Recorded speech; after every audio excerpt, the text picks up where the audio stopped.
আমি স্রেফ বাড়ি যেতে চাই 5 শব্দেই পোস্ট করে করুণ আকুতি প্রকাশ করেছেন West Indies coach Darren Sammy. টি-20 বিশ্বকাপ থেকে বাদ পড়ার পর কেটে গেছে 4 দিন, তবে এখনও ভারত ছাড়তে পারেনি উইন্ডিজ দল। এদিকে অন্য দেশে আটকা পড়া জীবন আর ভালো লাগছে না স্যামির। সামাজিক যোগাযোগ মাধ্যম এক্সে বৃহস্পতিবার 5 শব্দের একটি পোস্ট করেন সাবেক এই উইন্ডিজ ক্রিকেটার। সেখানে তিনি লেখেন, আমি স্রেফ বাড়ি যেতে চাই।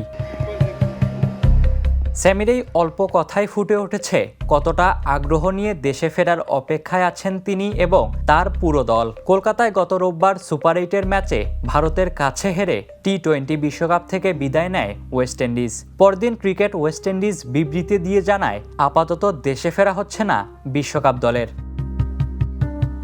কারণ হিসেবে তারা উল্লেখ করে আন্তর্জাতিক আকাশ সীমা বিধিনিষেধের কথা। তবে দ্রুতই দলকে দেশে ফেরানোর জন্য কাজ করার কথাও জানায় তারা। কিন্তু 4 দিন কেটে গেলেও এখনও পর্যন্ত এর কোনো সমাধান হয়নি। ফলে ভারতেই আটকা পড়ে গেছে উইন্ডিজ দল। Ishtiaq Mahin, the news.